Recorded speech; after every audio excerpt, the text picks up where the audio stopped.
The fluorescent lights of Carver's Corner Market hummed their familiar electric song as Nathan Carver reviewed the day's receipts in his cramped office above the store. 6 months of running this place had taught him every sound. The creak of the dairy cooler, the electronic beep of the register, the soft shuffle of Mrs. Thompson's slippers as she made her nightly pilgrimage for ice cream. But tonight, something felt different. Nathan rubbed his temple, where the scar from the accident still ached during storms. The doctors explained that his traumatic brain injury had affected his hippocampus, the area responsible for forming and retrieving personal memories. He could remember facts, skills, and general knowledge. But the last 2 years of his personal life remained frustratingly blank. Some days, he felt like an intruder in his own existence, living in a house that echoed with emptiness he couldn't explain. The security monitor flickered, drawing his attention to the grainy black and white feed from camera 3. A young woman moved through the baby formula aisle, with the careful precision of someone who had mapped every blind spot in the store. She was beautiful in a way that made his chest tighten. High cheekbones, full lips pressed thin with concentration, and skin the color of warm honey that seemed to glow even under the harsh store lighting. But it was her eyes that stopped his breath. Even through the pixelated security footage, he could see the desperation there, the kind of quiet panic that came from watching your world crumble one piece at a time. She glanced toward the front counter, where Ethan was helping another customer, then quickly slipped a can of premium baby formula into her worn winter jacket. Nathan should have felt anger, should have immediately called down to Ethan or picked up the phone to alert security. Instead, he found himself leaning closer to the monitor. Studying the graceful curve of her neck as she bent to examine another product, the way her fingers trembled as she touched the price tag of organic baby food she clearly couldn't afford.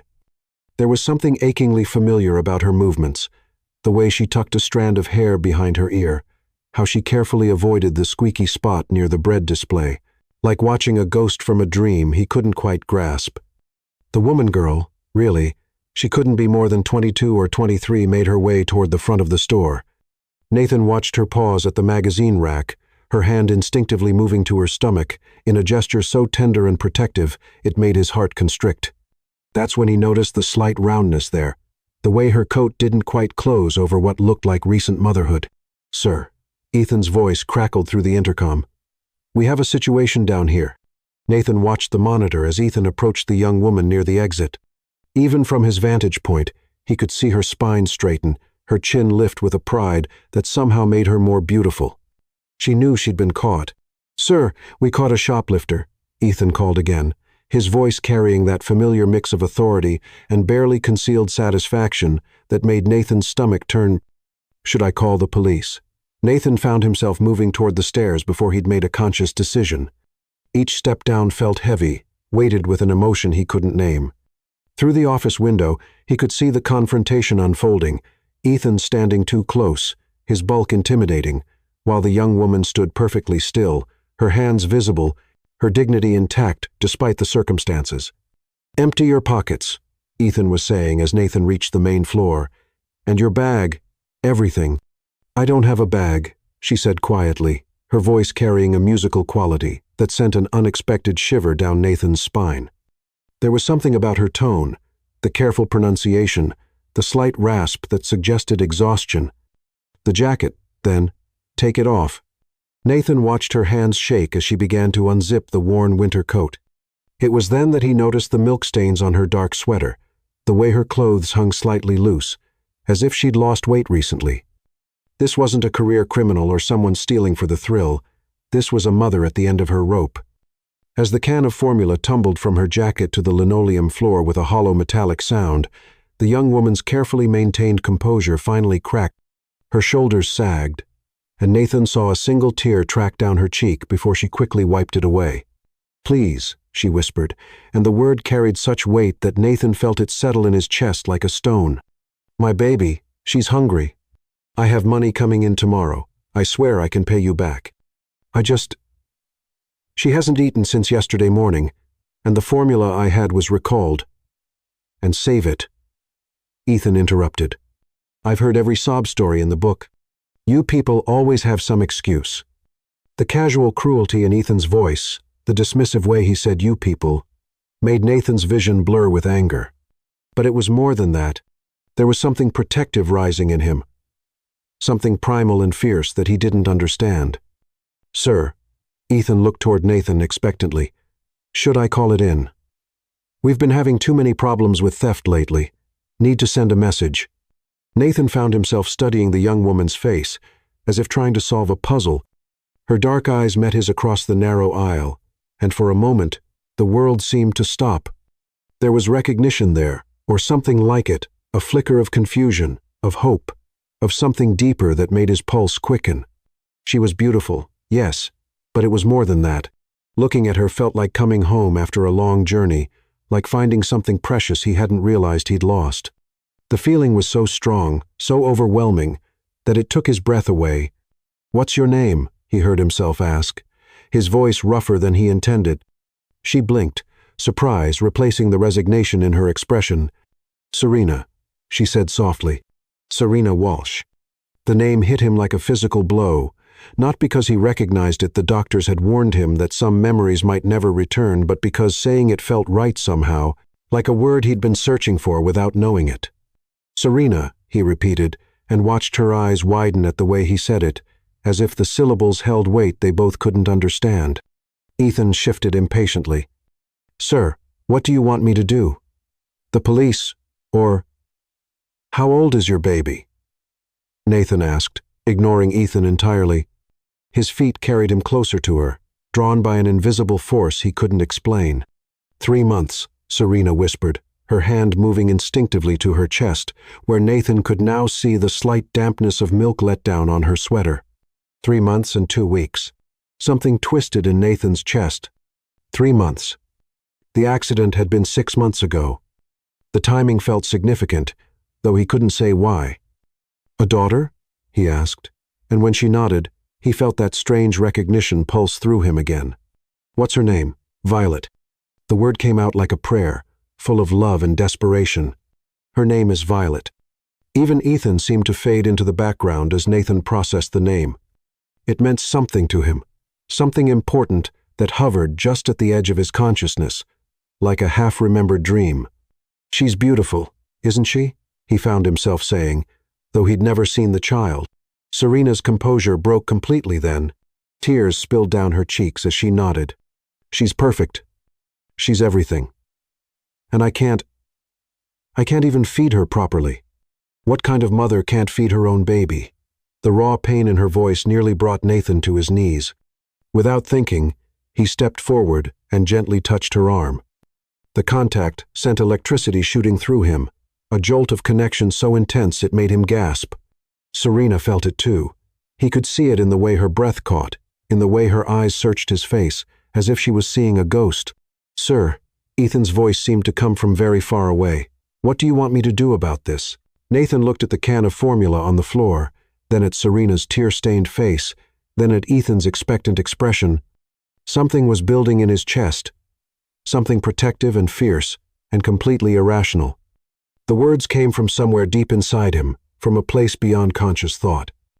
Later, he would wonder if some part of his damaged brain had recognized her, not with memory, but with something more primal, the instinct to protect, to claim, to defend what belonged to him, even when he couldn't understand why. "Leave her," he said, his voice carrying an authority that surprised even him. "She's my wife." The silence that followed was deafening. Ethan's mouth fell open. Serena stared at Nathan as if he'd lost his mind. Maybe he had. He certainly felt like the ground was shifting beneath his feet. But even as confusion swirled around him, even as he wondered what the hell had possessed him to say such a thing, Nathan knew with absolute certainty that he couldn't let Serena Walsh walk out of his store and disappear into the night. Whatever was happening between them, whatever strange pull he felt toward this desperate young mother, it was just the beginning. Chapter 2. The Revelation. The words hung in the air like a thunderclap that refused to fade. Nathan stared at Serena, his heart hammering against his ribs as he tried to understand what had possessed him to claim this stranger as his wife. But even as panic clawed at his throat, something deeper, something primal, whispered that it wasn't a lean-out entirely. Serena's face had gone pale, her dark eyes wide with shock, and something that looked almost like terror. "What did you say?" she whispered, her voice barely audible. Ethan looked between them like he was watching a tennis match played in a foreign language. "Boss, what are you talking about? You don't have a wife. You told me you lived alone." Nathan felt sweat break out across his forehead. What was he supposed to say? That he'd just claimed a shoplifter as his spouse because looking at her made his chest feel like it was splitting open? That the name Violet had sent shockwaves through his damaged brain? That every instinct he possessed was screaming at him to protect this woman he'd never seen before in his life? He started, then stopped, his eyes locked on Serena's face. She was studying him with an intensity that made him feel exposed, as if she could see straight through to his soul. "Nathan," she said softly, and the way she said his name like a question, like a prayer, like she was afraid he might disappear if she spoke too loudly made his knees weak. "You know my name," he said, and it wasn't a question. Tears were streaming down her face now, and she was shaking her head slowly, as if trying to wake herself from a dream.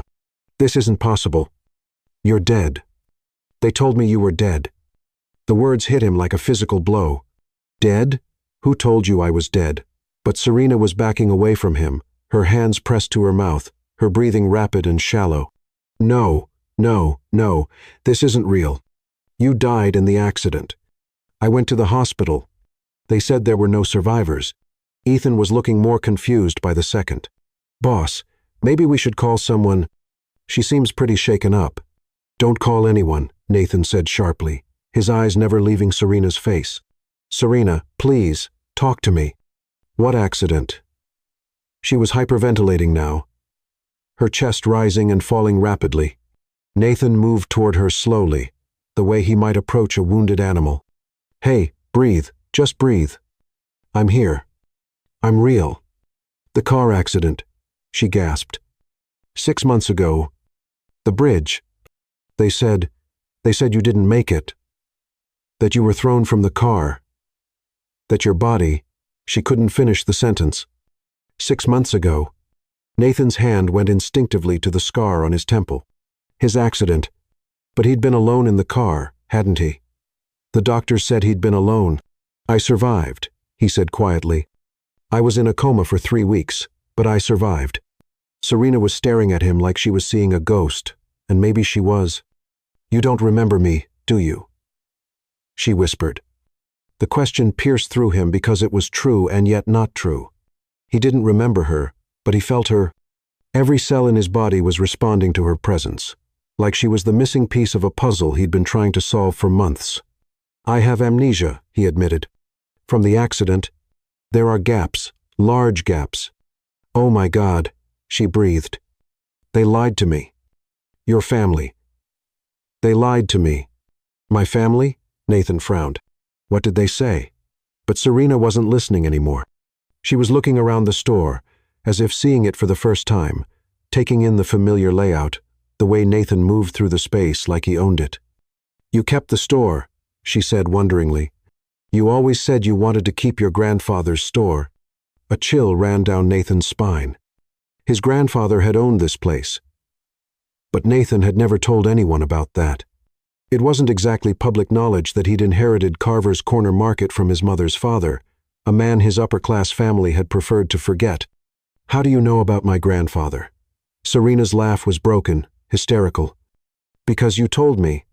Because we used to come here together when it was still his. Because you brought me here the night you proposed and said you wanted to run it together someday." The world tilted sideways. Nathan gripped the edge of the counter to steady himself. "Proposed?" "Boss," Ethan interrupted, his voice uncertain. "Maybe you should sit down. You're looking pretty pale." But Nathan couldn't sit down. He couldn't breathe. He was staring at Serena's left hand, where a thin band of lighter skin around her ring finger told a story he was only beginning to understand. "We're married," he said. And it wasn't a question anymore. Serena nodded, fresh tears spilling down her cheeks. "We were married 10 months ago. A small ceremony at the courthouse, because your family." She trailed off, pain flickering across her face. "Because my family, what?" "Because they hated me," she finished quietly.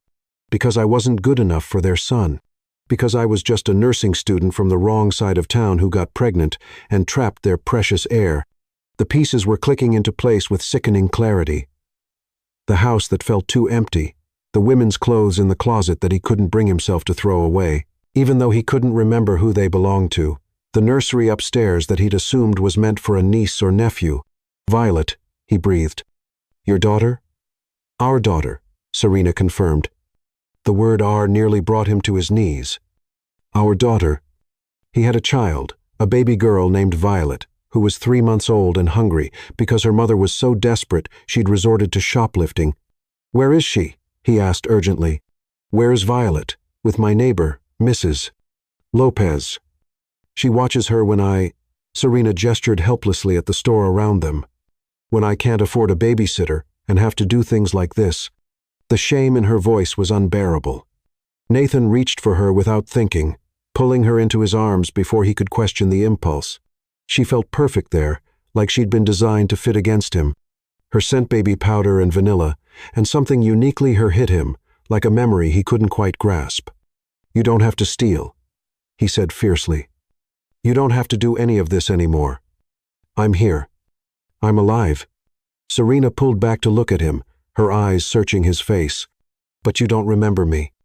You don't remember us." "No," he admitted. "But I feel you. Standing here with you, it's like I've been holding my breath for 6 months and can finally breathe again." Ethan cleared his throat awkwardly. "So, should I put the formula back on the shelf or—" Nathan looked down at the can that had started all of this, then back at Serena. "No. Ring it up. And get a case of it. Get whatever she needs." "Nathan, I can't let you. You're not letting me do anything," he interrupted. "I'm taking care of my family. That's what husbands do, isn't it?"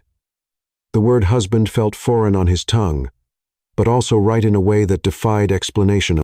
Serena was studying him with wonder and weariness in equal measure. "I don't understand how this is possible," she said softly. "I mourned you. I buried an empty casket. I've been living like a widow for 6 months. The pain in her voice cut through him like a blade. "I'm sorry, God, Serena. I'm so sorry. I wish I could remember. I wish I could remember you, remember us." She reached up and touched the scar on his temple with gentle fingers. "The doctor said the damage was too severe, that even if you had survived, you might never be the same." "Maybe I'm not the same," he said, catching her hand and pressing it to his cheek. "But maybe that doesn't matter. Maybe we can start over." "Start over," she repeated. "Fall in love again? Build a life together? Be a family?" For a moment, hope flickered in her eyes. Then reality crashed back in, and she pulled her hand away. "It's not that simple, Nathan. Your family made sure I understood that our marriage was a mistake. They have lawyers, money, power. They said if I ever tried to contact you again, they'd take Violet away from me." Rage, pure and cold, flooded through Nathan's veins. "They what? They said I seduced you for your money, that I got pregnant on purpose to trap you, that a girl like me would never be able to give you the life you deserved." Nathan felt something crack open in his chest, something that might have been the first real memory he'd recovered since the accident. Not a visual memory, but an emotional one. The fierce protectiveness he'd felt for this woman, the way he'd chosen her over his family's expectations, the certainty that she was his future. "They're wrong," he said quietly. "About everything. You're not a mistake, Serena. You're the best thing that ever happened to me. I may not remember falling in love with you, but I can feel it happening all over again." She was crying openly now, her hands pressed to her face. "I wanted to believe you were alive so badly. I used to dream that you'd come back to us. But I can't do this again, Nathan. I can't hope and have it ripped away." Nathan wanted to promise her that wouldn't happen, wanted to swear that he'd never leave her again. But the truth was, he didn't know what came next. He didn't know how to be a husband to a woman he couldn't remember, or a father to a child he'd never met. What he did know was that letting Serena walk out of his store again was impossible. "Come home with me," he said simply. "Both of you. Come home." Chapter 3. Fragments of Memory. The drive to Mrs. Lopez's apartment felt like the longest 15 minutes of Nathan's life. Serena sat rigid in the passenger seat of his BMW, staring out the window at the familiar streets of their neighborhood, though, of course, He didn't remember they were familiar to him. This part of town was foreign territory, a world away from the upscale district where he apparently lived. "Turn left here," Serena said quietly, her voice barely audible over the hum of the engine. Nathan followed her directions, his hands gripping the steering wheel tighter than necessary. His mind was reeling with fragments of information that felt like pieces of someone else's life. A wife he couldn't remember, a daughter he'd never met, a family that had lied to keep them apart. The apartment complex Serena directed him to was modest but well-maintained. The kind of place where working families scraped together rent each month, but took pride in their small corner of the world. Nathan parked under a flickering streetlight and killed the engine, suddenly terrified of what came next. "She might cry when she sees you," Serena said, breaking the silence. "She's not used to strangers. And you." She trailed off, pain flashing across her face. "I'm a stranger to my own daughter," Nathan finished for her. "Not by choice," Serena said quickly. None of this was by choice. They climbed the stairs to the second floor in silence. Nathan's heart was pounding so hard he was sure Serena could hear it. When she knocked on apartment 2B, the door opened almost immediately to reveal a plump, middle-aged Latina woman with kind eyes and worry lines etched deep around her mouth. "Mija, Mrs. Lopez said, taking in Serena's tear-stained face. "What happened? You look like you've seen a ghost." "I have," Serena said softly, glancing back at Nathan. "Mrs. Lopez, this is Nathan. Violet's father." "Mrs." Lopez's eyes widened, and she crossed herself quickly. "Dios mío, but you said he was dead." "I thought he was dead." Serena's voice cracked. "We all did." "Mrs." Lopez studied Nathan with the sharp eyes of a woman who'd raised 5 children and could spot trouble from a mile away. Whatever she saw in his face must have satisfied her, because she stepped back and gestured them inside. "She just fell asleep," she whispered, leading them toward a makeshift nursery in the corner of her living room. "She was fussy earlier, hungry, you know, but I managed to get her down about an hour ago." Nathan followed Serena across the small apartment, his breath catching as they approached a porta-crib where a tiny figure lay sleeping. Even in the dim light from the hallway, he could see dark hair curling against a small head, impossibly long eyelashes resting against chubby cheeks. "Oh," he breathed, the sound escaping him involuntarily. Violet was perfect, absolutely heartbreakingly perfect. She was small, probably smaller than she should be at 3 months, he realized with a pang of guilt. But there was something about her that made his chest tight with emotions he couldn't name. "She has your chin," Serena whispered, moving closer to the crib, "and your hands. Look at her fingers. They're so long, just like yours." Nathan stared at his daughter's tiny hands, curled into loose fists as she slept. He wanted to touch her, to make sure she was real. But he was afraid he might wake her. Afraid she might cry when she saw him, too afraid that he'd somehow prove himself unworthy of this precious gift he couldn't remember receiving. "Can I?" He started, then stopped. "Pick her up," Serena encouraged softly. "She needs to know you." With trembling hands, Nathan reached into the crib and carefully lifted his daughter. She was lighter than he'd expected, warm and soft and utterly trusting as she settled against his chest without waking. The moment she was in his arms, something shifted inside him, a fierce protectiveness that was purely instinctual, biological. "Hello, baby girl," he whispered, his voice rough with emotion. "I'm your daddy." As if responding to his voice, Violet's eyes fluttered open. For a heart-stopping moment, father and daughter stared at each other in perfect silence. Her eyes were dark, like her mother's, but there was something in their shape that reminded Nathan of his own reflection. Then Violet smiled, a real smile, not just gas, and Nathan felt his entire world reorganize itself around this tiny person in his arms. "She likes you, Mrs." Lopez observed with satisfaction. "Babies know these things. They know blood." Nathan couldn't speak. He was too overwhelmed by the rush of love and protectiveness and bone-deep recognition that flooded through him. This was his child, his daughter, the most important thing he'd ever done, even if he couldn't remember doing it. "We should go," Serena said quietly. "Let you get some rest, Mrs. Lopez." Thank you for watching her. Anytime, mija. You know that. The older woman pressed a diaper bag into Serena's hands. I packed everything she'll need for the night, and there's some formula in there too, the good kind from the clinic. During the drive back to his house, Nathan couldn't stop glancing in the rearview mirror at Violet's car seat. Serena had installed it with practiced efficiency, her movements automatic in a way that spoke of months of single motherhood. Every red light felt like a gift, another chance to look at his daughter's sleeping face. The house is going to feel familiar to you, Serena said, as they pulled into the driveway of a beautiful colonial in an upscale neighborhood. We lived there for 3 months before the accident. Nathan stared up at the house he'd been calling home for 6 months, seeing it with new eyes. The wraparound porch with its swing, the garden beds that someone had lovingly maintained, the wide front door painted a cheerful blue. It all looked different now that he knew Serena had chosen these details with him. Inside, the familiarity hit him like a wave-knot memory exactly, but a sense of rightness that he'd been missing without knowing it. Serena moved through the space with easy knowledge, heading straight for the kitchen to warm a bottle, while Nathan carried Violet into the living room. You can put her in the bouncy seat, Serena called. It's in the corner by the window. Nathan looked where she'd indicated and saw a baby seat he'd noticed before but never questioned. Like so many other things in this house, it had been hiding in plain sight, waiting for him to remember its purpose. As he settled Violet into the seat, his eyes fell on the mantelpiece above the fireplace.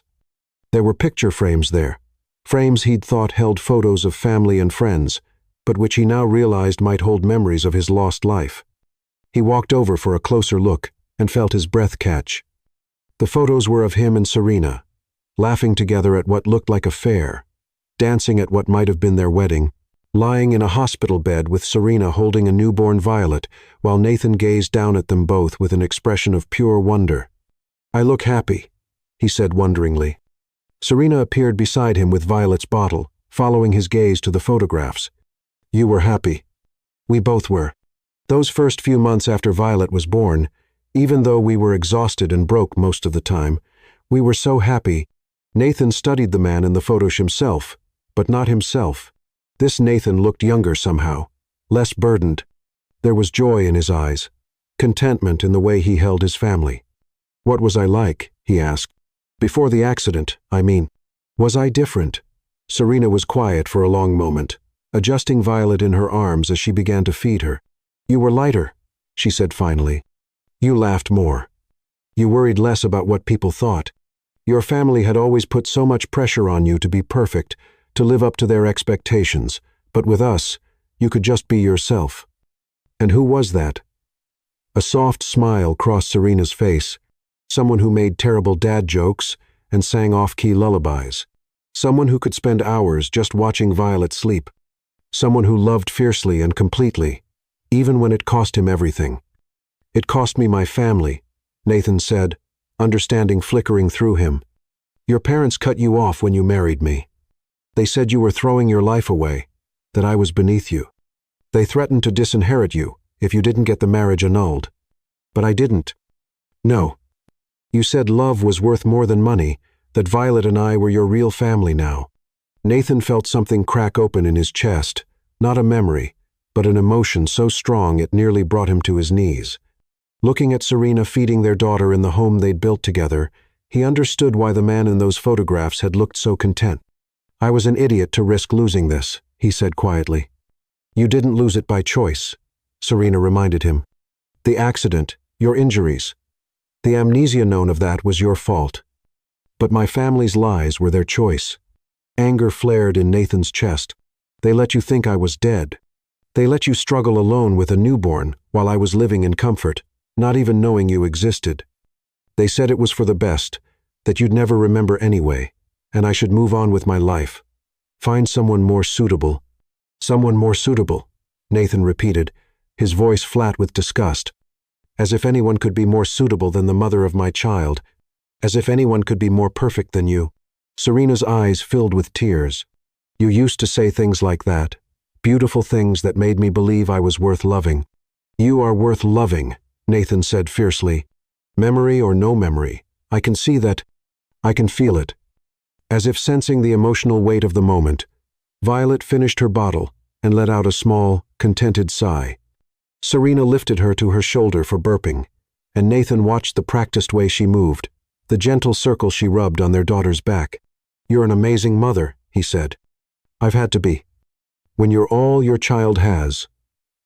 She trailed off, her voice thick with exhaustion and barely suppressed grief. "You're not alone anymore," Nathan said, stepping closer. "I know I can't just flip a switch and become the husband and father I was before. I know I can't erase these 6 months of hell you've been through. But I'm here now, and I'm not going anywhere." Serena looked up at him, hope and fear warring in her expression. "What if your memory never comes back? What if you wake up tomorrow and decide this was all a mistake?"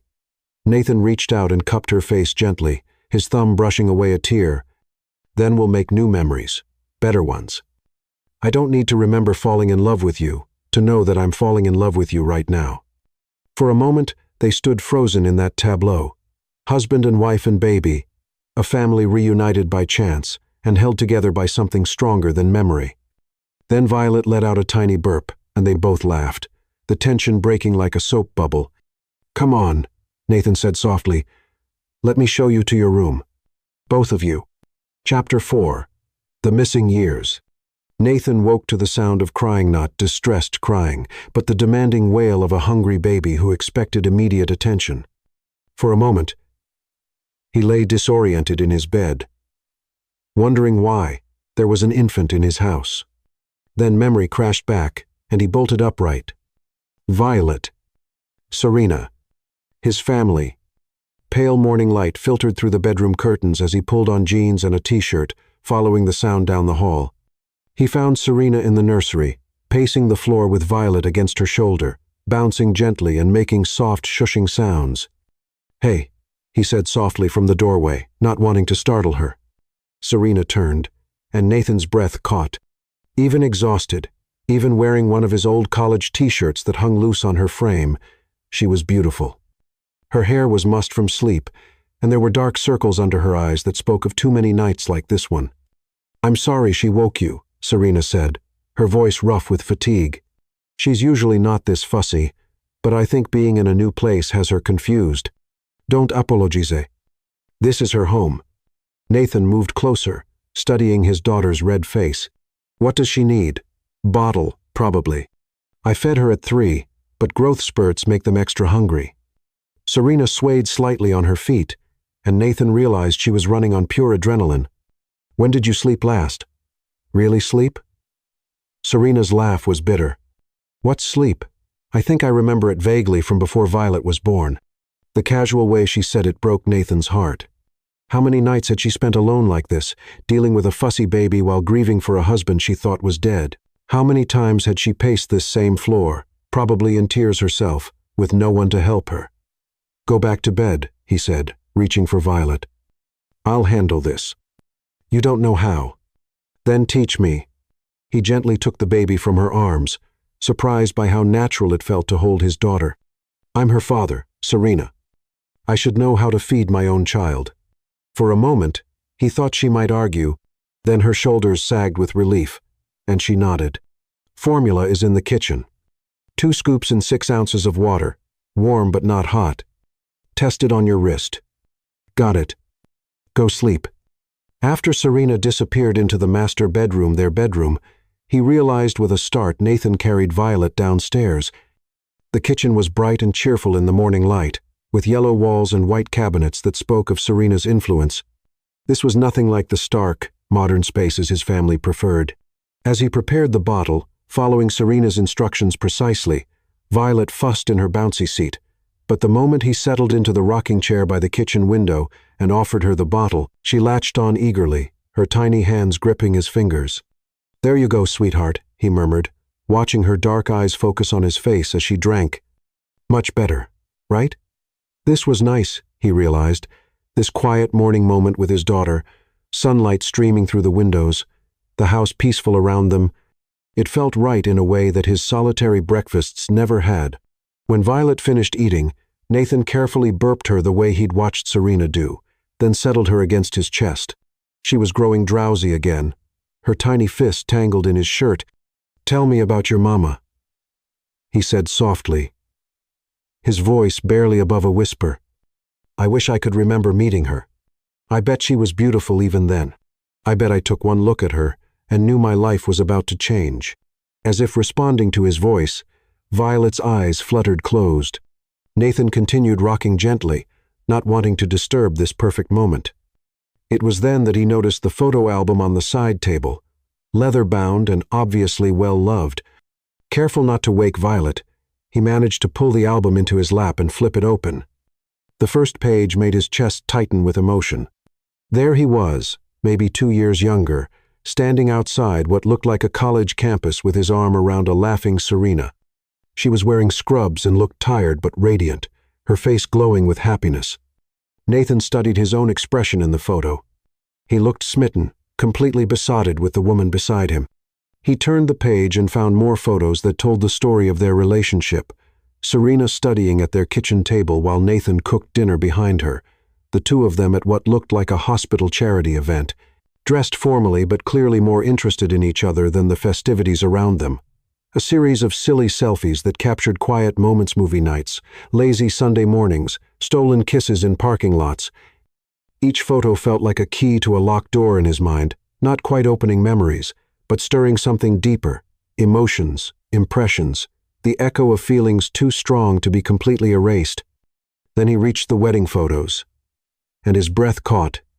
It had been a small ceremony, clearly, just Serena, in a simple white dress that made her look ethereal, and Nathan in a dark suit, standing before what looked like a justice of the peace. But the joy on their faces was radiant, unmistakable. They looked like two people who'd found their entire world in each other. "We look happy," he murmured to sleeping Violet. "Really, really happy."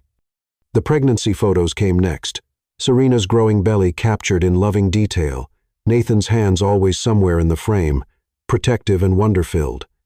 There was one of him kneeling beside a bathtub where Serena sat, his cheek pressed to a rounded stomach, his eyes closed in what looked like pure bliss.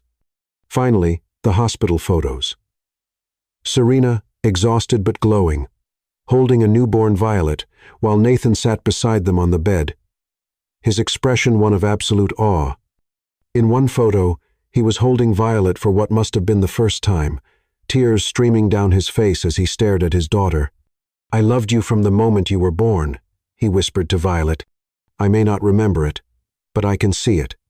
I loved you both so much." "You cried for an hour," came a soft voice from the doorway. Nathan looked up to find Serena watching him, wearing a robe that had definitely been his at some point, her hair loose around her shoulders. She looked marginally more rested. "When she was born," Serena continued, moving to sit on the arm of his chair, "you kept saying you couldn't believe she was real, that we'd made something so perfect together." "What was I like during the pregnancy?" Nathan asked. Serena's smile was soft with memory, protective to the point of ridiculousness. "You read every parenting book ever written. Twice. You baby-proofed the house when I was only 4 months pregnant. You talked to my belly every night, telling her about your day, your dreams for her future." Nathan felt a pang of loss so sharp it was physical. "I wish I could remember that.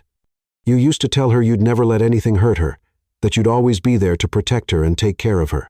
Serena's voice grew thick. "The night before the accident, you spent 2 hours just watching her sleep, telling me how lucky we were. And then I left you. You didn't leave. You were taken from us."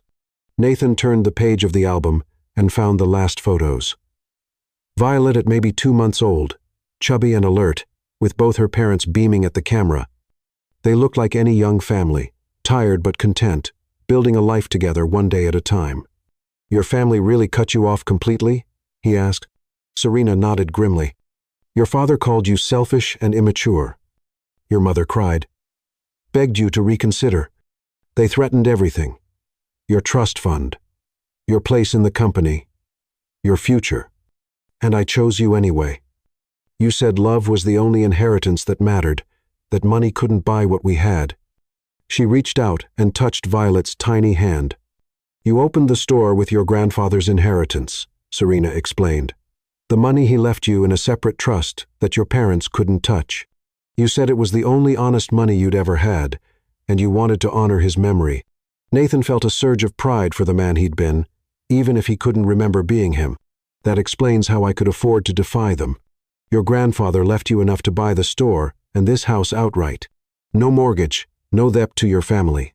You said it meant we could build something that was truly ours. Your family didn't see it that way. When the accident happened, they swooped in immediately. They said you were brain dead, that there was no hope. They convinced the doctors to let them make decisions about your care. But I wasn't brain dead. No, but they didn't tell me that. They said you died at the scene, that there was nothing left to save. They arranged for a memorial service and had an empty casket buried while you were fighting for your life in a private facility 2 states away. The betrayal was breathtaking in its calculated cruelty. How is that even legal? Money makes a lot of things legal. They had papers drawn up declaring me mentally unfit to make medical decisions due to postpartum depression. They said I was too unstable to be trusted with information about your condition. Nathan felt rage building in his chest, white-hot and consuming. They stole 6 months of our lives. They thought they were saving you from a mistake. Your mother actually told me at the funeral that this was God's way of giving you a second chance, of freeing you from obligations. You were too young to understand. Obligations. The word tasted bitter. Is that what they thought you were? I was the girl who got pregnant and trapped their son. In their minds, everything that happened to our marriage, our love, our family, was just a trap you fell into. Nathan shifted Violet to one arm and reached for Serena's hand with the other. They were wrong about everything. How can you be so sure? You don't remember. I don't need to remember to know that what we have is real. Look at these photos, Serena. Look at our faces. That's not obligation or entrapment. That's love. Pure, honest love. Serena's eyes filled with tears. I missed you so much. Even when I was angry at you for leaving me alone, I missed you every single day. I'm sorry. I'm so sorry I wasn't here. It wasn't your fault, but it was my family's fault, and they're going to answer for it. Serena pulled her hand away, alarm flickering across her face. Nathan, no. If you confront them, if they know you remember, I don't care what they know. They stole our daughter's first months with her father. They let you struggle and starve while I lived in comfort. They committed fraud, probably several felonies. And they're going to pay for it. They have lawyers, power, money. They could take Violet away from me, claim I'm an unfit mother because I was shoplifting. Over my dead body, Nathan's voice was steel. I won't let anyone take our family apart again. Not them, not anyone. Looking down at Violet's sleeping face, then at Serena's worried expression, Nathan felt something crystallize inside him. He might not remember the man he'd been before, but he knew exactly who he was now, a husband and father who would move heaven and earth to protect what was his. The old Nathan had chosen love over money once. This Nathan would choose it again, no matter what it cost. Chapter 5. Coming Home. 5 days into their reunion, Nathan found himself rediscovering his own life through Serena's eyes. Every room in the house held secrets she helped unlock. The way she automatically knew which cabinet held the coffee, how she hummed while doing dishes because it soothed Violet, the way she'd arranged the living room furniture to create the perfect nursing spot. But it was the small, intimate details that struck him most powerfully. You hung that picture, Serena said on Tuesday morning, nodding toward a framed photograph of a sunrise over the ocean as she fed Violet her morning bottle. You said it reminded you of hope. Nathan studied the image, something he'd walked past hundreds of times without really seeing. Where did we take it? Our honeymoon. 3 days at a bed and breakfast on the coast, because it was all we could afford. Her smile was soft with memory. You woke me up at 5 a.m. to watch the sunrise from the beach. I was so grumpy, but then you started talking about new beginnings and how every sunrise was like a promise that today could be better than yesterday. He felt that familiar ache in his chest, the hollow space where memories should be. I sound like I was quite the romantic. You were. You used to leave me little notes in my textbooks, on the bathroom mirror, tucked into my lunch. Nothing elaborate, just reminders that you loved me. As if summoned by her words, Nathan noticed a small piece of paper tucked behind the sunrise photo. He pulled it out carefully, unfolding what was clearly a note in his own handwriting. Beautiful wife, I love watching you sleep.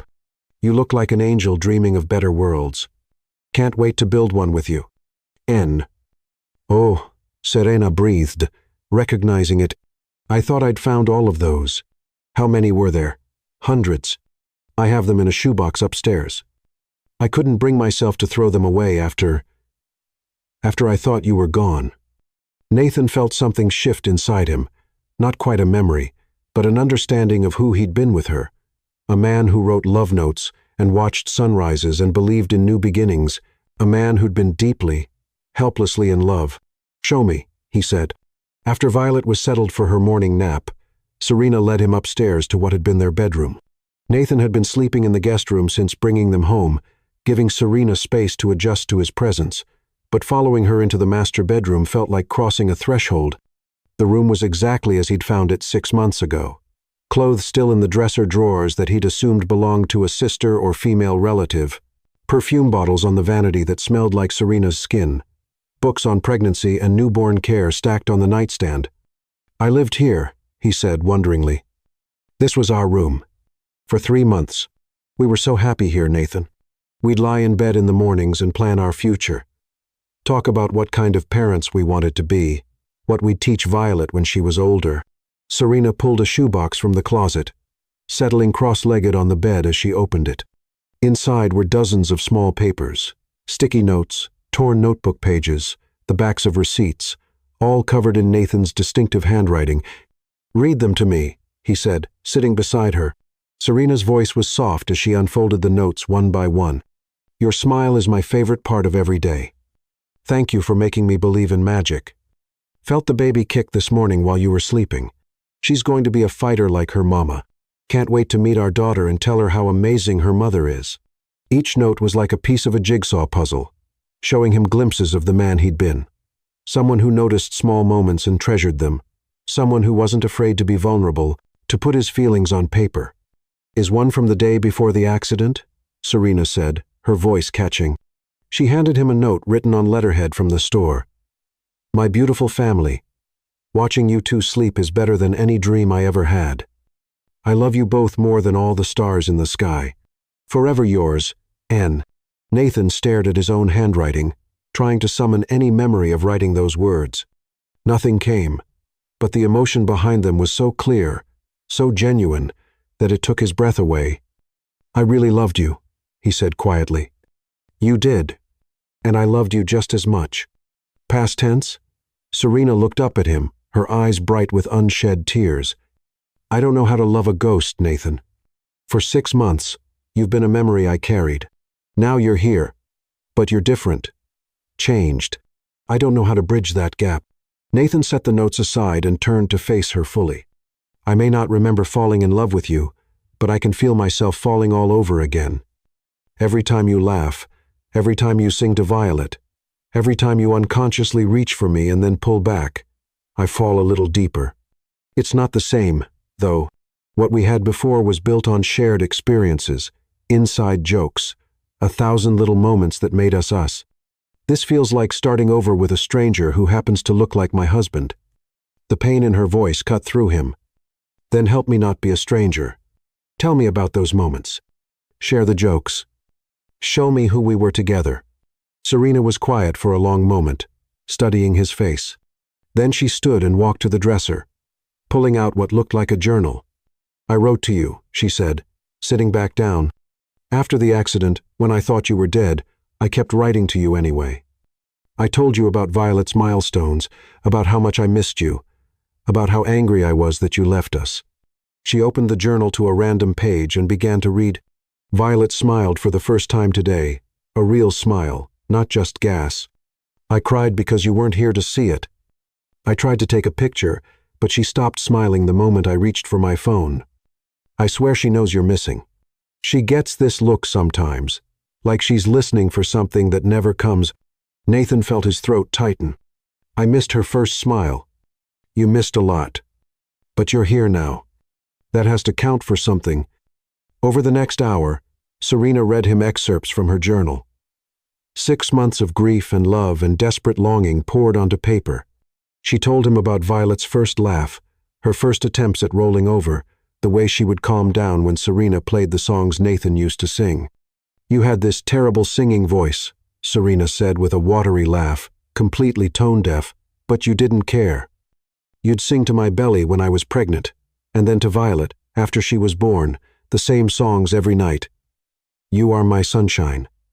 Blackbird, and this silly made-up song about a princess who saved herself. Sing it to me, Nathan said. Serena's cheeks flushed. I can't. It was yours. It won't sound right coming from me. Please. I want to know who I was with her. After a moment's hesitation, Serena began to sing in a soft, sweet voice.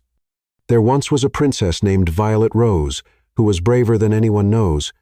She didn't need saving from towers so high. She just spread her wings and learned how to fly. The melody was simple, childlike, and absolutely perfect. Nathan found himself humming along, the tune feeling familiar even though he couldn't remember creating it.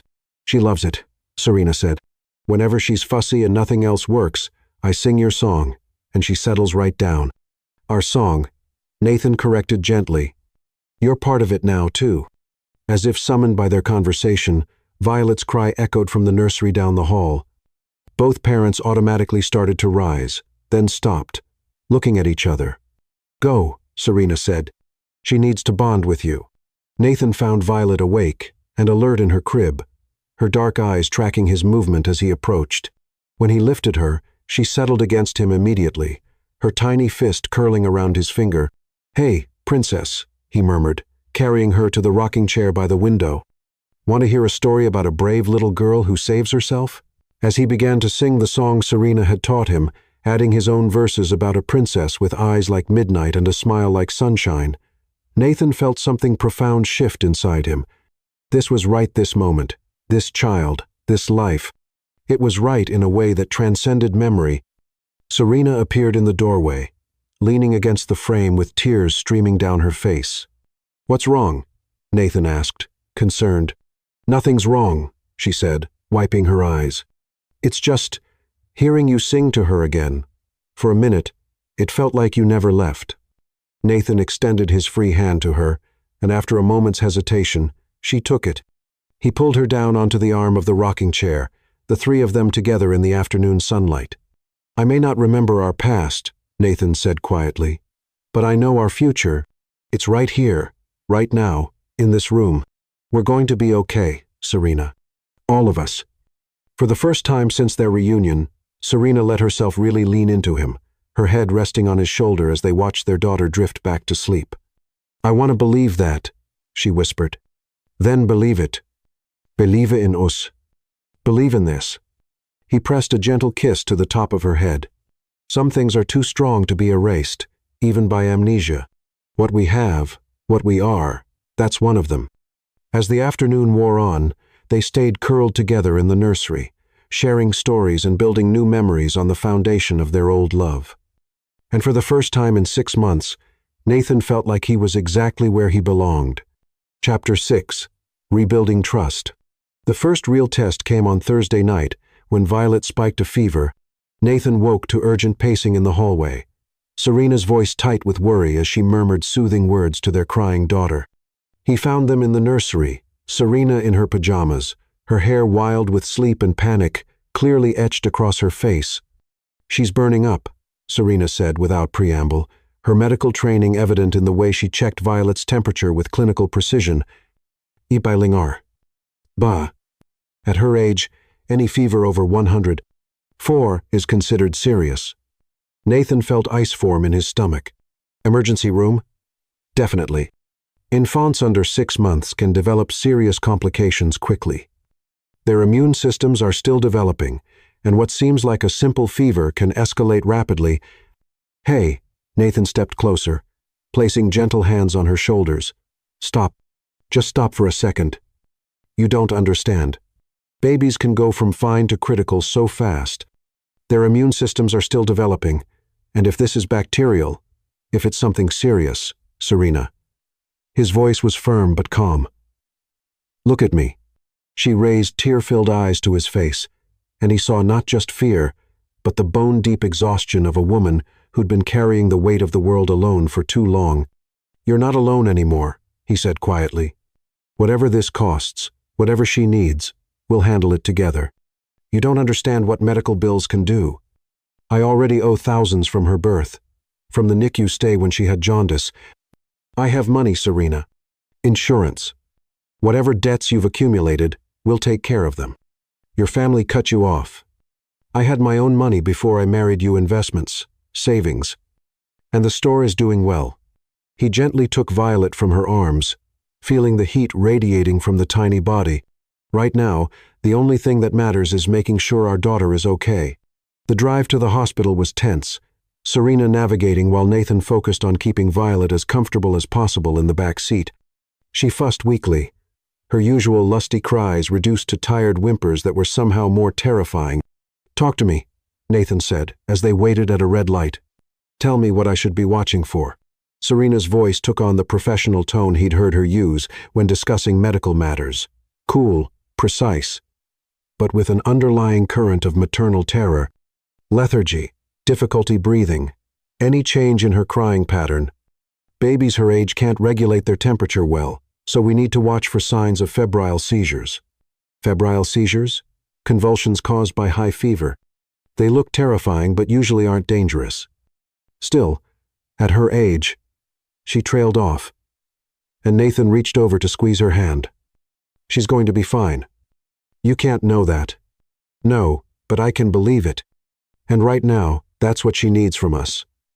Faith, not fear." The emergency room was a study in controlled chaos. Fluorescent lights, crying children, worried parents clutching insurance cards and hoping for good news.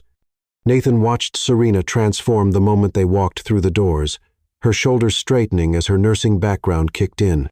"I need to see a pediatrician immediately," she told the triage nurse, rattling off Violet's symptoms and vital signs with professional efficiency. 3-month-old female, fever of 102. 3, onset approximately 2 hours ago. No other symptoms present, but given her age, this needs immediate evaluation. The nurse, a tired-looking woman with kind eyes, took one look at Violet's flushed face and immediately called them back to a treatment room. "You're good at this," Nathan observed as they waited for the doctor. "I should be. I've been dealing with it alone for months." There was no accusation in her voice, just weary acceptance. "But you're not dealing with it alone anymore." Serena looked at him with something that might have been hope.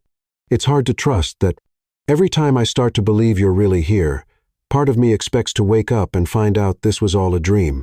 I'm real, Serena. This is real." Dr. Alvarez, the pediatrician on call, was a soft-spoken woman about their age, who immediately put them at ease. She examined Violet thoroughly while explaining each step, her hands gentle and sure. "Good news," she said finally. "This appears to be a simple viral infection, probably just a cold that's manifesting as fever, very common at her age, especially if she's been around other children recently." "She hasn't," Serena said quickly. "I'm very careful about exposure. Viruses are everywhere, Mama.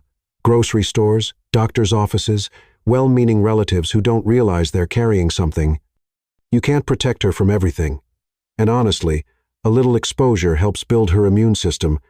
Nathan watched relief wash over Serena's face like a physical wave. "So she's okay? She's fine. Keep her hydrated, infant acetaminophen for the fever, and call if it goes above 103 or lasts more than 3 days. She should be back to her normal fussy self by the weekend." As they prepared to leave, Nathan handled the insurance paperwork while Serena redressed Violet.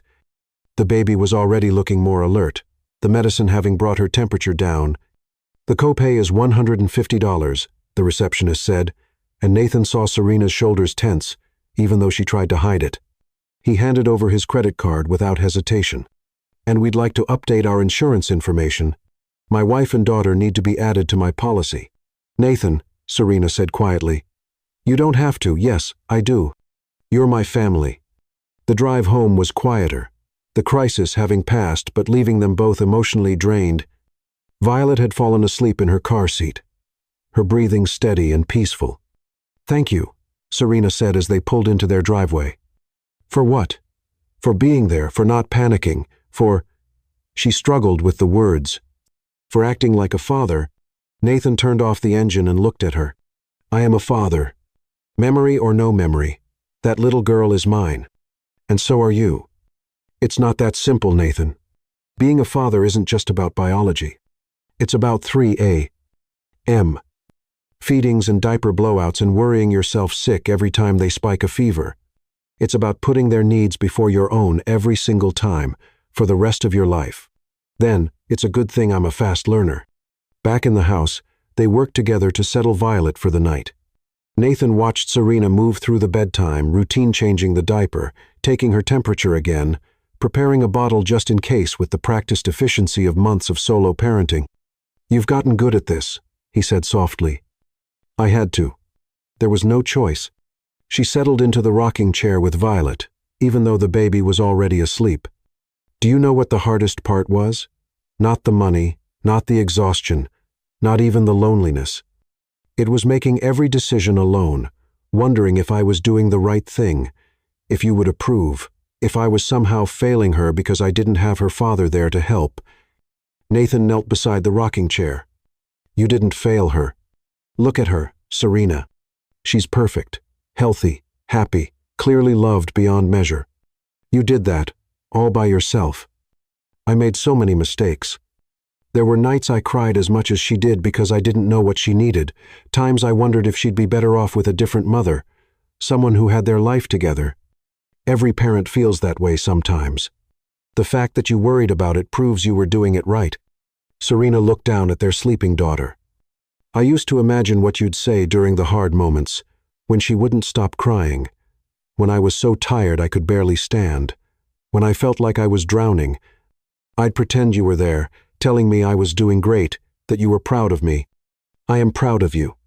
Incredibly proud. But you weren't there. No, I wasn't. And I can't change that. But I'm here now, and I'm not going anywhere." Serena finally looked at him, and he saw years of pain and exhaustion in her eyes. "How do I trust that? How do I let myself depend on you when I've spent so long learning to depend only on myself?" Nathan considered the question seriously. "I don't know. I think trust is rebuilt the same way it's built in the first place. One day at a time, one decision at a time, one crisis at a time. Tonight was a start. Tonight, you were perfect," she admitted. "Calm when I was panicking, strong when I was falling apart. It reminded me of—" She trailed off. "Of who I used to be, of who you fell in love with, the man who made you feel like you could handle anything as long as we were together." Nathan reached up and touched her face gently. "Maybe that man isn't gone. Maybe he's just been sleeping, waiting for the right moment to wake up. Maybe." She leaned into his touch, just slightly. "I want to believe that." "Then believe it. Give us a chance, Serena. Give me a chance to be the husband and father you both deserve." For a long moment, they sat in the quiet nursery. The only sound Violet's peaceful breathing and the gentle creak of the rocking chair. Finally, Serena nodded. "Okay," she whispered. "One day at a time. One day at a time," Nathan agreed. As they put Violet in her crib and prepared for bed themselves, Nathan felt something settle into place, not a memory, but a purpose. This was his family, his life, his future, and he would spend every day proving himself worthy of the trust. Serena was slowly, carefully beginning to place in him again. Tomorrow would bring new challenges, new opportunities, to show her that he was here to stay. But tonight, for the first time since their reunion, they felt like a team. Chapter 7. Family Storms. Nathan should have known his family would find out eventually. He'd been naive to think he could rebuild his life in peace, that his parents would simply accept his absence from their carefully orchestrated social events without investigation. The Carvers had never been the type to let sleeping dogs lie, especially when those dogs threatened their meticulously maintained reputation. The confrontation came on a Saturday morning, exactly 1 week after Serena and Violet had come home.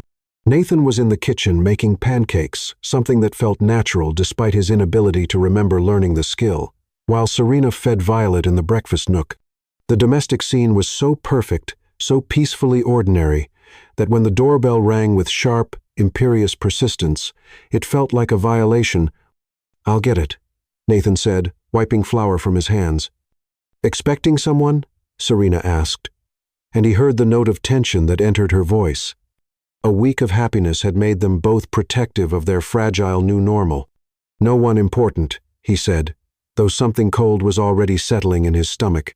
He opened the front door to find his parents standing on the porch like twin pillars of disapproval.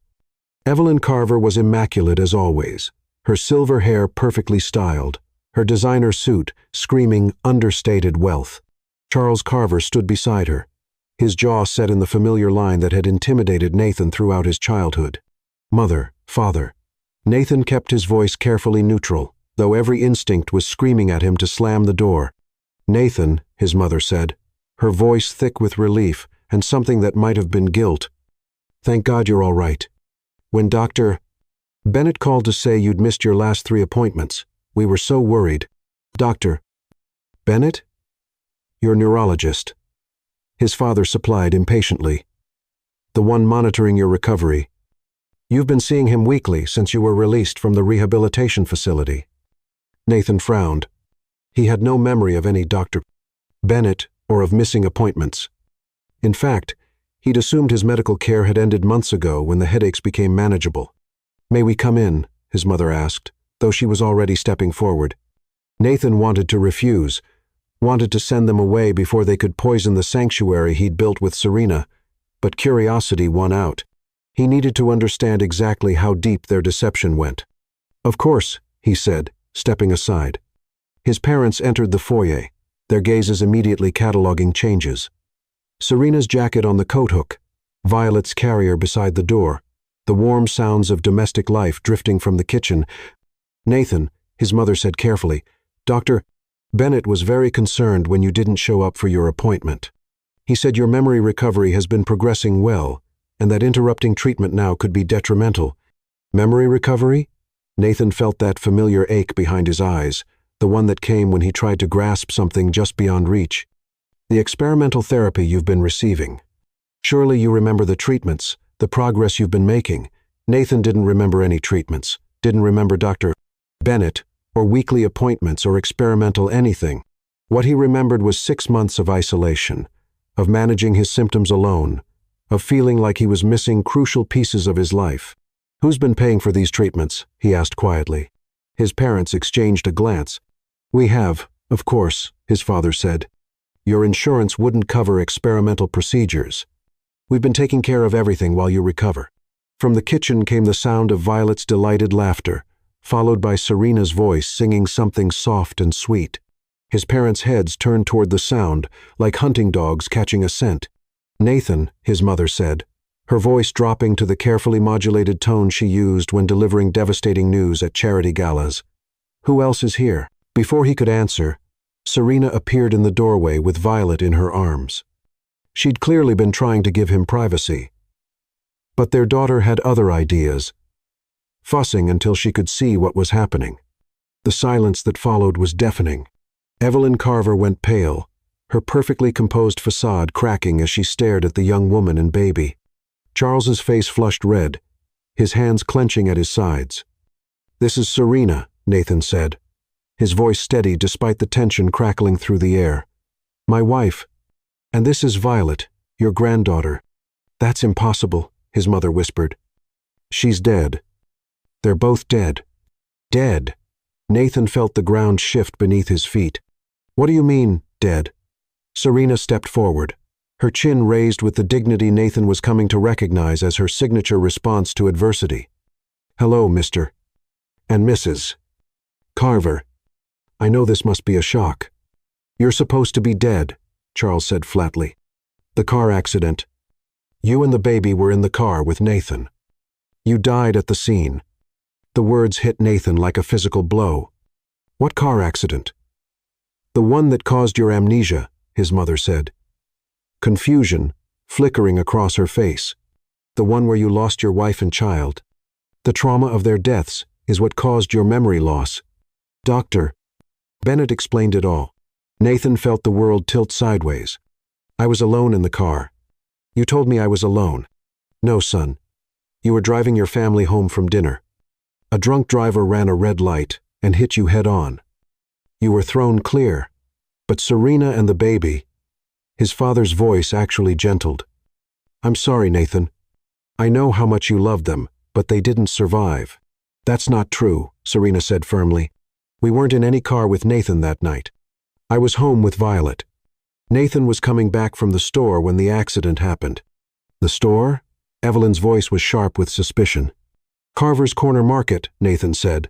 The store I reopened to honor my grandfather's memory.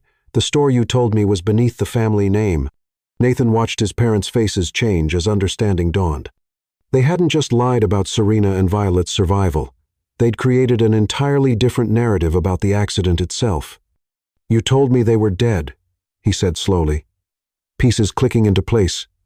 You made me believe I'd lost them in the accident to explain why I couldn't remember them. Nathan, his mother started, but he held up a hand. 6 months. For 6 months. You let me think I was alone in the world. You let me grieve for a family I couldn't remember while they were alive and struggling without me. We were protecting you, his father said defensively.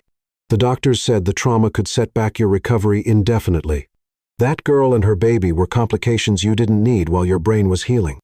That girl is my wife. That baby is your granddaughter. A mistake, Evelyn said coldly, her composure returning as she faced what she clearly saw as a threat. A youthful error in judgment that we were trying to help you move past. There was no error, Nathan said, his voice deadly quiet. I chose them. I married Serena because I loved her. I wanted to build a life with her. You were 25 years old and thought you were in love with the first pretty girl who paid attention to you. His father snapped. We've spent months helping you rebuild your life properly. You have a position waiting at Carver Holdings, a future that doesn't involve teenage mothers and corner grocery stores. Serena is 23, not a teenager. She's a nursing student who was supporting herself through school when we met. And that corner grocery store represents everything good about our family history that you've spent your lives trying to erase. You're being emotional, his mother said dismissively. The accident affected your judgment along with your memory. Doctor, Bennett warned us this might happen as you recovered. That you might become confused about what's real and what's fantasy. The only fantasy here is the life you've been planning for me. Nathan moved to stand beside Serena, his hand settling protectively on Violet's back. This is my family. This is my real life. Nathan, please, his mother said, tears beginning to form in her carefully made-up eyes. Think about what you're saying. Think about what you're throwing away. Your trust fund, your place in the company, your future. All for what? A girl who trapped you with a pregnancy and a baby that may not even be yours. The accusation hung in the air like poison gas. Nathan felt Serena go rigid beside him, saw the pain that flashed across her face before she could hide it. Get out, he said quietly. Son, get out of my house. Now. Nathan, you're not thinking clearly, his father tried. The memory issues, the confusion, this isn't really you talking. You're right, Nathan said, his voice gaining strength. This isn't the son you raised talking.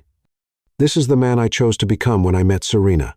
The man who values love over money, family over reputation, truth over convenience. And if you can't accept that, then you're not welcome here. His parents stood frozen for a moment, clearly expecting him to back down, as he apparently had so many times before.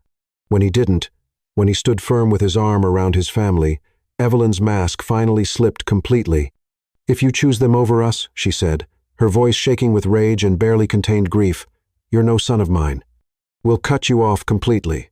No money, no support, no family name. You'll have nothing. I'll have everything that matters, Nathan replied steadily. You're making the biggest mistake of your life, his father said, as they moved toward the door. No, Nathan said, looking down at Violet's perfect face. Then at Serena's tear-filled eyes. The biggest mistake of my life was trusting you with it. After his parents left, the house felt strangely quiet. Serena was pale, shaken by the confrontation and the casual cruelty of his family's accusations. I'm sorry, Nathan said softly. I'm sorry you had to hear that.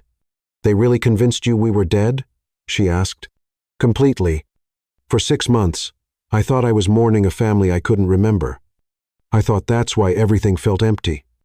And now, Nathan pulled her closer, pressing a kiss to the top of Violet's head. Now I know the truth. I know who I am and who I want to be, and it has nothing to do with their money or their approval. They'll make good on their threats, Serena warned. They'll cut you off, ruin your credit, make it as hard as possible for us to survive. Let them try, Nathan said fiercely. We survived 6 months apart. We can survive anything together. As he held his family close, Nathan felt something crystallize inside him, a resolve that was stronger than memory, deeper than the fear his parents had tried to instill. Whatever came next, whatever battles they'd have to fight, he was exactly where he belonged. Chapter 8. Love rekindled. The confrontation with his parents left Nathan feeling raw and unmoored, but also strangely liberated. For the first time in 6 months, he felt like he was living his own life, rather than one someone else had designed for him. As evening fell and they settled into their nighttime routine with Violet, he found himself watching Serena with new appreciation. She moved through the house with unconscious grace, humming softly as she prepared Violet's bottle, her dark hair catching the warm kitchen light. The domestic scene was achingly beautiful, his wife caring for their child in the home they'd built together, and Nathan felt his heart expand with overwhelming emotion. "You're staring," Serena said without looking up from the formula she was mixing. "Can you blame me?" She glanced at him, and he saw the flush that crept up her neck. Even after a week of living together, there was still an electric awareness between them, a careful dance of attraction and uncertainty. "We should talk about what happened today," she said, settling into the rocking chair with Violet. "My parents, you mean? All of it.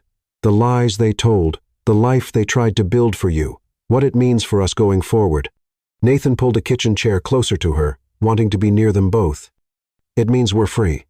Really free, for the first time since the accident. Free and broke," Serena pointed out pragmatically. "If they cut off your trust fund, if they freeze your accounts, then we'll figure it out. The store is doing well, better than I expected. We have this house. It's in my name. They can't touch it. We have each other." Serena looked down at Violet, who was drinking her bottle with contented little sighs. "I'm scared, Nathan. Not of being poor, I've been poor. I'm scared of hoping too much, of believing this is real, only to have it taken away again. What would convince you it's real? I don't know. Time, maybe.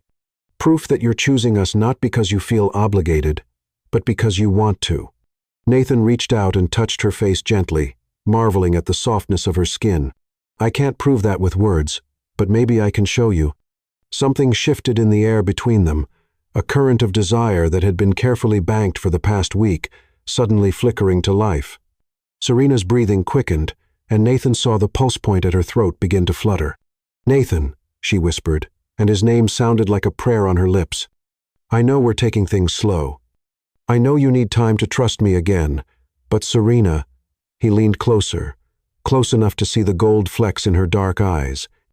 "I remember this not with my mind, but with my body. The way you smell, the way you fit against me, the way my heart races when you look at me like that." "Like what?" "Like you want me as much as I want you." The admission hung between them, honest and raw. Violet had finished her bottle and was drowsing against Serena's chest, tiny and perfect, and completely trusting. "Let me put her down," Serena said softly. Nathan waited in the living room while Serena settled their daughter for the night. When she returned, she'd let her hair down and changed into a soft sweater that clung to her curves. The sight of her made his mouth go dry. "Come here," he said, extending his hand. She took it, letting him pull her down onto the couch beside him. For a moment, they just looked at each other, the weight of everything they'd been through settling between them. "I missed you," Serena said quietly. "Even when I was angry, even when I thought you'd abandoned us, I missed you every single day. I missed you too, even though I didn't understand what I was missing. There was this emptiness, this sense that something crucial was gone from my life. And now..." Nathan reached up and touched her hair, marveling at the silky texture. "Now I feel complete for the first time since I woke up in that hospital bed." Serena leaned into his touch, her eyes fluttering closed, and he felt desire slam through him like a physical force.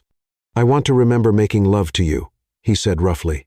"I want to remember what you like, what makes you gasp my name, what makes you fall apart in my arms."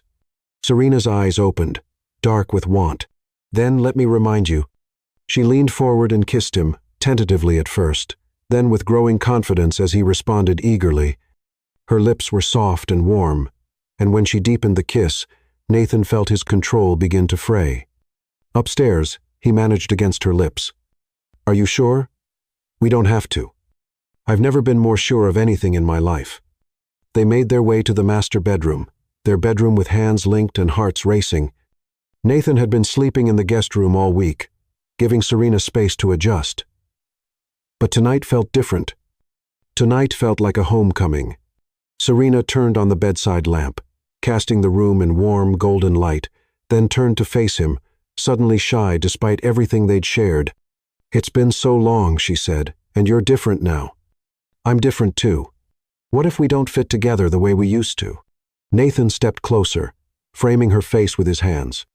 Then we'll learn each other all over again. We'll take our time.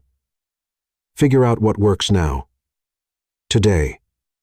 With who we are in this moment.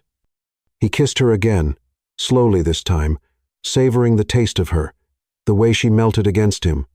Her hands found the hem of his shirt, and he lifted his arms to let her pull it over his head. Your scar, she whispered, her fingers tracing the raised line on his temple with infinite tenderness. Does it bother you? No. It's part of my story, part of what brought me back to you. She pressed a soft kiss to the scar, and Nathan felt his knees go weak. Then her lips trailed down his neck, and he was lost to sensation, to the perfect rightness of her touch. They undressed each other slowly, reverently, each piece of clothing removed like a barrier falling away.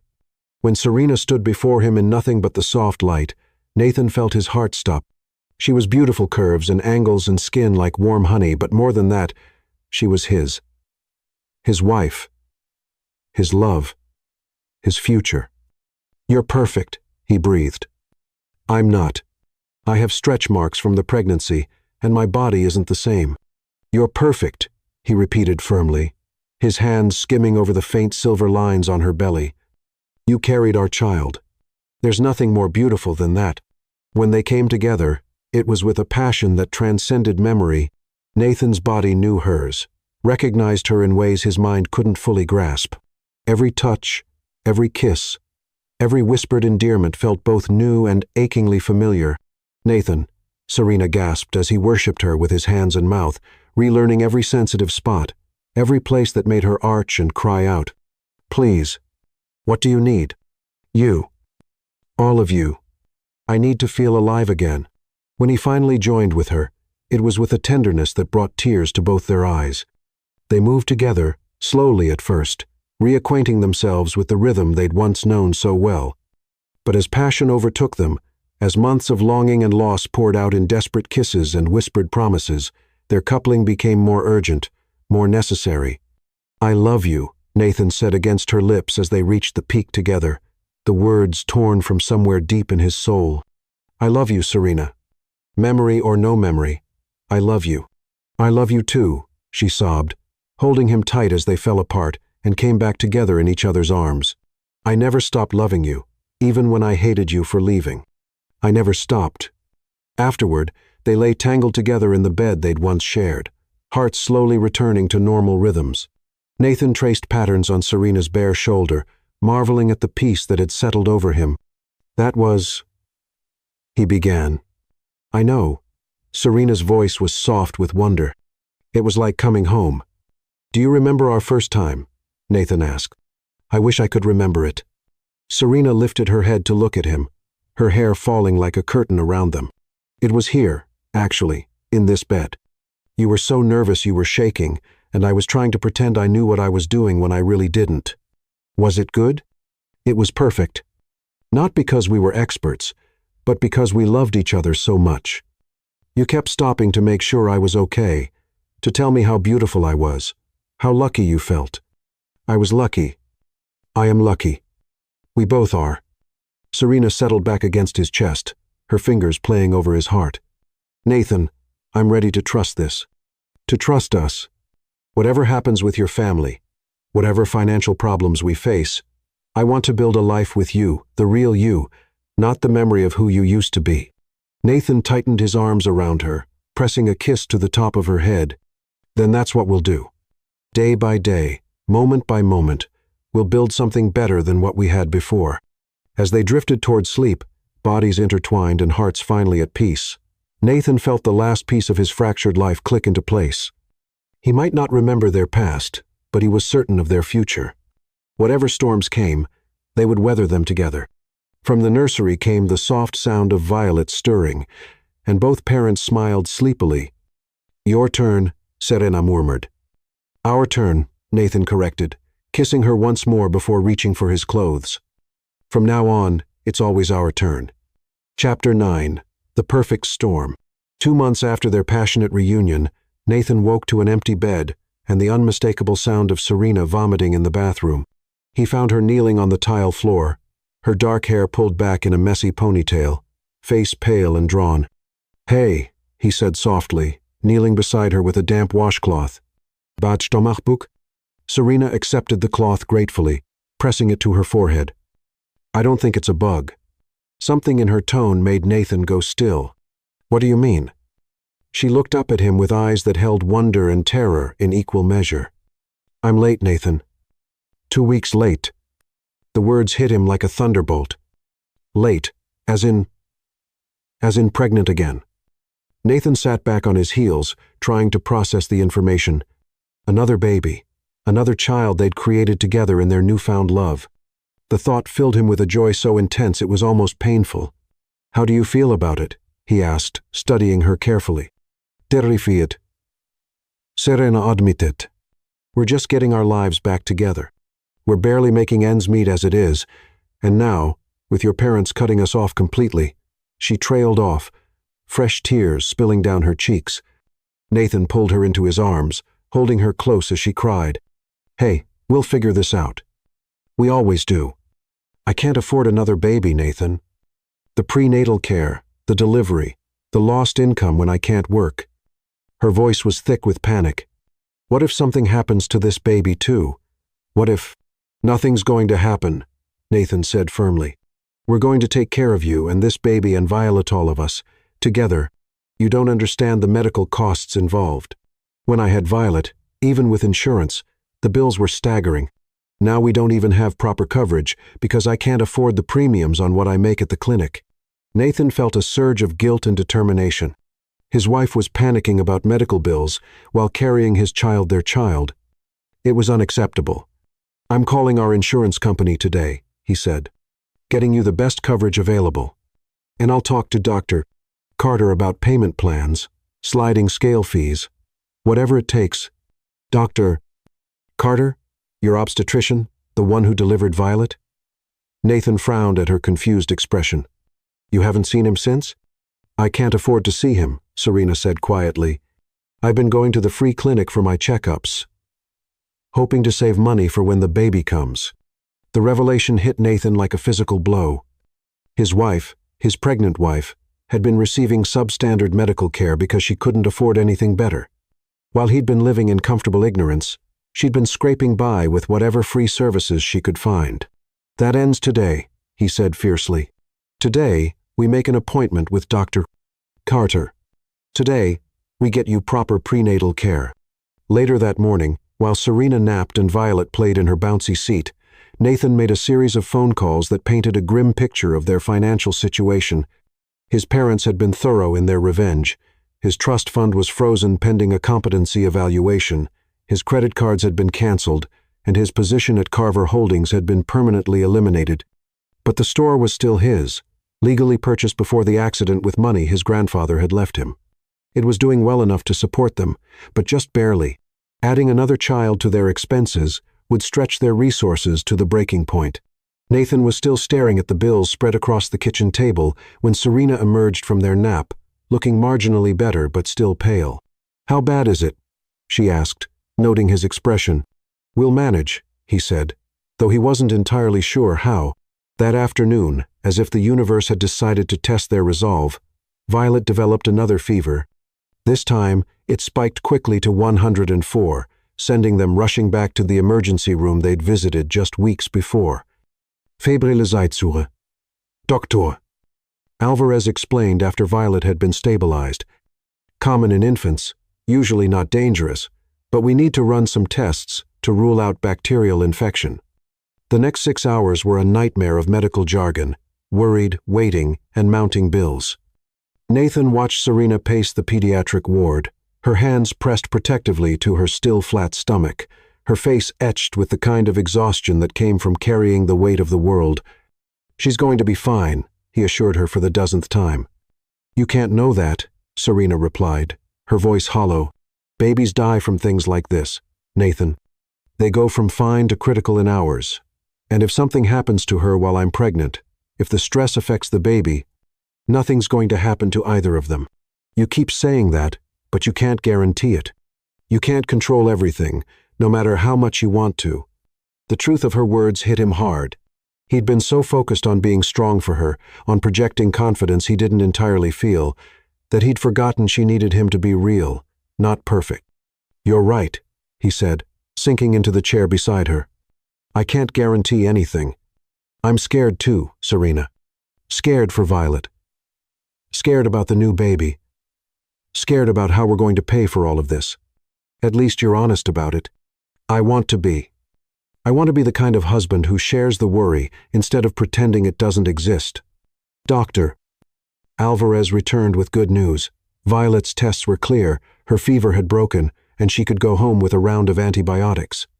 But the relief was tempered by the discharge papers Nathan signed, knowing each test and procedure was adding to their mounting debt. The drive home was quiet, Violet sleeping peacefully in her car seat, while her parents processed the events of the day. "I made an appointment with Dr. Carter," Nathan said as they pulled into their driveway. "Tomorrow at 2. "Nathan, I told you we can't afford. We can't afford not to. You're carrying our child, Serena. That baby deserves the best possible care, and so do you. And how are we going to pay for it?" Nathan was quiet for a moment, an idea forming that he wasn't sure he was brave enough to voice. "I could sell the store." "What?"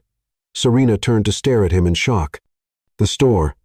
It's worth enough to cover medical expenses for both babies, to give us a cushion while we figure out what comes next.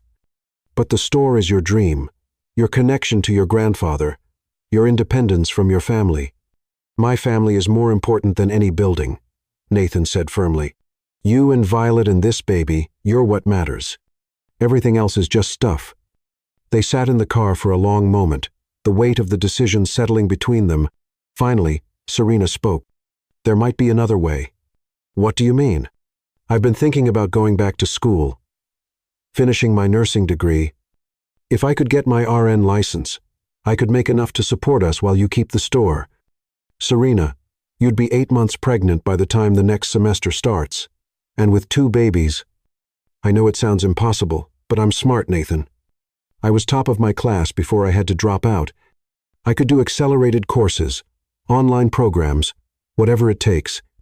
Nathan looked at his wife, brilliant, determined, fierce in her love for their family, and felt his heart swell with pride.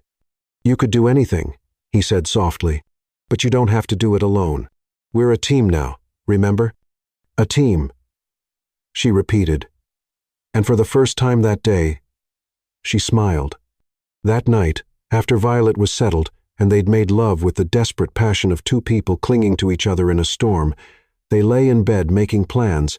"We'll apply for financial aid for your school," Nathan said, his fingers tracing patterns on Serena's bare shoulder. "I'll hire help for the store so I can be home more with the babies. We'll make it work. And if we can't, then we'll figure out something else. But we won't give up, not on us, not on our family, not on the life we're building together. Promise." "I promise," Nathan said, sealing it with a kiss. "No matter what storms come, we'll weather them together."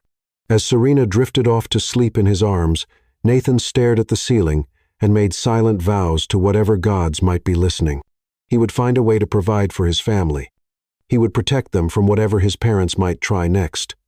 He would prove that love was stronger than money, that family was worth any sacrifice. From the nursery came Violet's contented sigh, and Nathan smiled in the darkness. Tomorrow would bring new challenges, new fears, new obstacles to overcome. But tonight, he had everything that mattered in his arms, and that was enough to face whatever came next. Chapter 10. Forever Remembered. 6 months later, The first snow of December fell softly outside Carver's corner market as Nathan locked up for the evening, his breath forming clouds in the crisp air.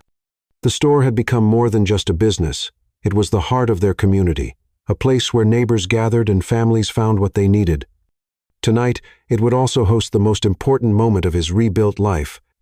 Inside, Serena waited for him, radiant in a simple white dress that accommodated her 6-month pregnancy beautifully. Violet, now 9 months old and taking confident steps, toddled between the folding chairs that had been arranged in the small space between the registers and the produce section. Mrs. Lopez sat in the front row, tears already streaming down her face, while Dr. Alvarez and several of their friends from the neighborhood filled the remaining seats. "Sorry I'm late," Nathan said, kissing Serena's cheek as he straightened his tie. "Last-minute customer couldn't decide between regular and chunky peanut butter." "Mrs. Lynn." Serena laughed, the sound warm and bright in the decorated space. They'd strung white lights around the store, placed simple bouquets of winter flowers near the makeshift altar, and somehow transformed the ordinary grocery store into something magical. "You know, we could have done this in a church," Nathan said, adjusting the boutonniere Serena had pinned to his lapel, "or a proper venue, somewhere fancy." "This is perfect," Serena insisted, her hand resting on her rounded belly where their son they'd learned it was a boy, just last week was actively kicking. "This place is where we found each other again, where our real life started." Judge Thompson, a kind woman who'd agreed to perform the ceremony after hearing their story, smiled at them both. "Are we ready to begin?" Nathan looked around at the small gathering, their chosen family, the people who'd supported them through the hardest months of their lives. His parents weren't there, hadn't spoken to him since that confrontation 6 months ago. But their absence felt more like freedom than loss. "We're ready," he said, taking Serena's hands in his. The ceremony was simple but perfect. They'd written their own vows, words that reflected not just their love, but the journey they'd taken to find each other again. "Serena," Nathan began, his voice steady despite the emotion threatening to overwhelm him. "6 months ago, I was a man without a memory, living a life that felt empty and incomplete. You walked into my store, carrying our daughter and stealing baby formula, and suddenly I remembered the most important thing, that love doesn't need memory to be real. It just needs 2 hearts willing to choose each other again and again." He paused, watching tears stream down her face, feeling his own eyes grow wet. "I may not remember falling in love with you the first time, but I'll never forget falling in love with you the second time. You've taught me that family isn't about blood or money or tradition. It's about showing up, holding on, and never giving up on each other. Today, I choose you. Tomorrow, I'll choose you again.